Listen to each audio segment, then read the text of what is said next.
Hello friends, मैं हूं राधा अग्रवाल और अपने यूट्यूब चैनल पर मैं आज फिर से एक बार आप सभी का स्वागत करती हूं।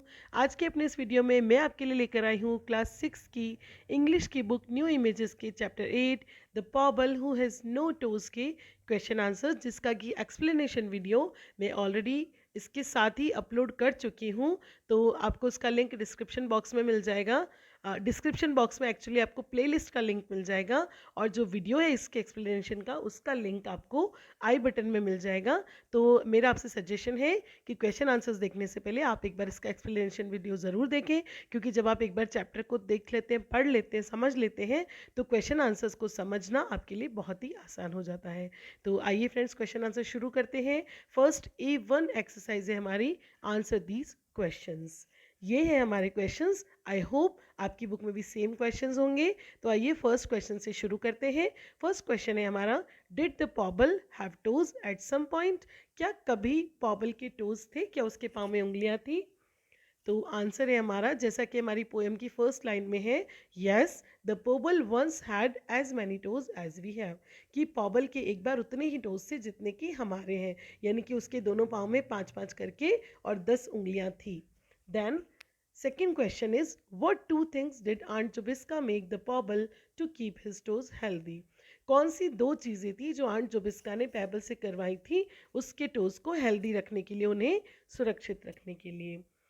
तो aunt Jobiska made him drink lavender water and wrap his nose in a piece of scarlet flannel. Aunt Jobiska ने एक तो उसको लेवेंडर का पानी पिलाया था और दूसरा लेवेंडर वाटर पिलाया था, और दूसरा उन्होंने उसको एक स्कारलेट, एक लाल रंग के फ्लैनल का कपड़ा जो होता है फ्लैनल, उसके अंदर, जो कि वार्म रखता है, एक वुलन की तरह का कपड़ा होता है, उसके अंदर अपनी नाक को लपेटने के लिए बोला था, ताकि उसकी जो टोज है वो सुरक्षित रहेंगे। Question third is, how did he feel when his toes disappeared? जब उसके टोज गायब हो गए, उसके पाँव की उंगलियां जब गायब हो गई, तो उसे कैसा लगा? तो जैसे हमने पोएम में पढ़ा था ना, हिज फेस वॉज फॉरलॉर्न, तो उदास, निराश, एकदम से बहुत ही दुखी हो गया था। सो हमने यहाँ पर आंसर लिखा है, he became very sad at losing his toes. अपने टोज खो देने पर वो बहुत ही दुखी हो गया था। Then question four comes, what was strange about the loss? ये जो नुकसान हुआ था उसे, जो टोज उसने खोए थे, इसके अंदर अजीब चीज़ क्या थी, स्ट्रेंज सा क्या था? तो the strange thing about the loss was that nobody knew who stole the toes away. इस नुकसान के बारे में, ये जो टोज उसने खोए थे इसके बारे में सबसे स्ट्रेंज चीज़ ये थी कि पता ही नहीं चला था कि उसके टोज किसने चुरा लिए थे, कौन चुरा कर ले गया था। क्वेश्चन 5 आता है हमारा इसके बाद, how did the Pobble get back to his aunt's house? अपने टोज खो देने के बाद जब वो बहुत परेशान हो गया था, तो वो अपनी आंट के घर पर वापस कैसे आया था? The Pobble was rowed back to his aunt's house in a friendly bark. Pobble को नाव चलाकर एक मित्रवत नाव के अंदर, एक मित्रवत जहाज के अंदर, बार्क होता है एक टाइप का जहाज, और फ्रेंडली बार्क मतलब कोई मित्रवत जहाज था, किसी मिलने वाले का, किसी का जहाज था, उसके अंदर उसको, उस नाव को चला के रो करना, यानी नाव चलाने को रो करना कहते हैं। तो जो पॉबल था उसको एक मित्रवत जहाज में डालकर और उस जहाज को चलाकर उसकी आंट के घर तक लाया गया था। Then question 6, how did aunt Jobiska console him? Aunt Jobiska ने उसको कंसोल कैसे किया, मतलब उसको वो सांत्वना कैसे दी, उसको कैसे समझाया जब उसने अपने टोज खो दिए? Aunt Jobiska consoled the Pobble by assuring him that he can be happier without his toes. उन्होंने उन्हें ये कहकर सांत्वना देने की कोशिश की कि तुम अपने टोज के बिना ज़्यादा खुश रह सकते हो।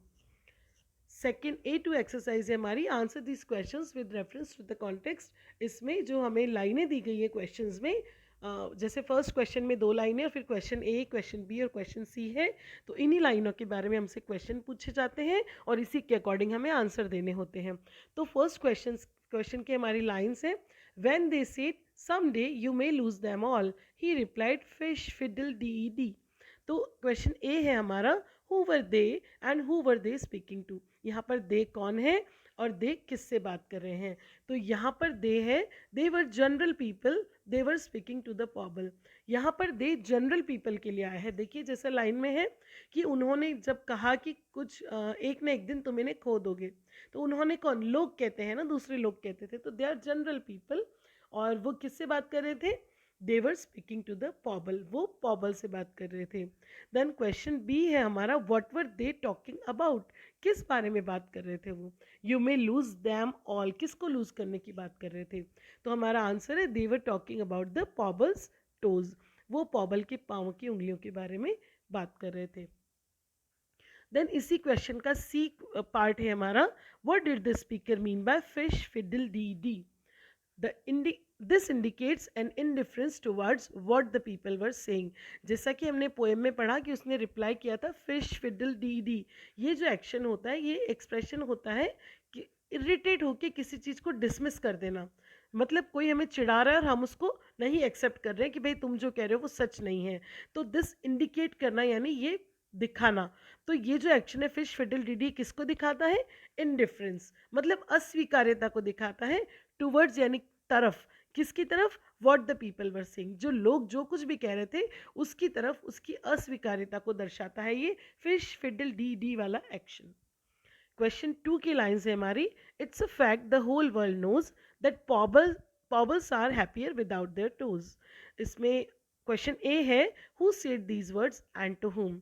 सो there is obvious, aunt Jobiska said these words to the Pobble. Aunt Jobiska Pobble को समझाते हुए उसके टोज खो देने के बाद उसको सांत्वना देते हुए ये कह रही थी कि ये तो पूरी दुनिया जानती है, बहुत अच्छे से जानती है इस वास्तविकता को कि पॉबल्स जो है वो अपने टोज के बिना ज़्यादा खुश रहते हैं।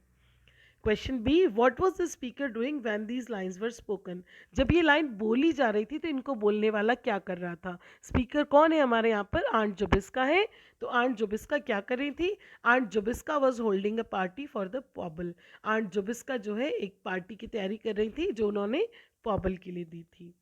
देन क्वेश्चन सी, इसी का क्वेश्चन 2 का part c, why do you think the speaker said this. आपको क्या लगता है स्पीकर ने ये क्यों कहा था। Aunt Jobiska said this to console the Pobble at losing his toes। Aunt Jobiska ने ये सब पॉबल से कहा था उसको कंसोल करने के लिए, समझाने के लिए, सांत्वना देने के लिए, जबकि वो अपने टोज खो बैठा था। Next exercise A3, think and answer.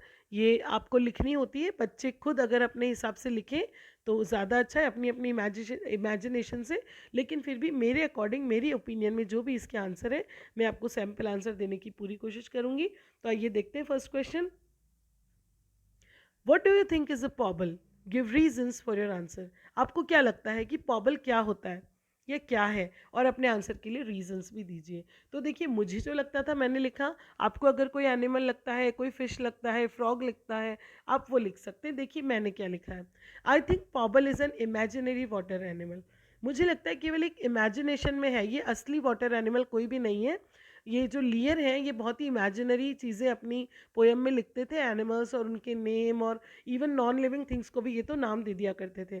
तो मुझे लगता है कोई इमेजिन किया उन्होंने कि हाँ ऐसा एक वाटर एनिमल हो, और उसको इन्होंने अपनी ओर से पॉबल नाम दिया है। Because animals can't speak, talk और स्विम एज ही डज। क्योंकि जिस तरह से वो बोल रहा है, बात कर, और जिस तरह से वो स्विम कर रहा है कि चैनल तक जाना, नाक पर कपड़ा लपेट के स्विम करना, तो ऐसे सब एनिमल नहीं करते। इसलिए मुझे लगता है कि ये पॉबल का केवल एक इमेजिनरी वाटर एनिमल है। सेकेंड थिंग कैन आंसर है हमारा, what do you think really happen to the Pobble's toes. आपको क्या लगता है पॉबल के टोज को एक्चुअली क्या हुआ था। तो देखिए मुझे तो लगता है I think the Pobble did not have toes at any point, कि पॉबल के पास एक्चुअली कभी भी टोज थे ही नहीं। Question third is, we often tend to complain about the things that we do not have rather than appreciating the things we have.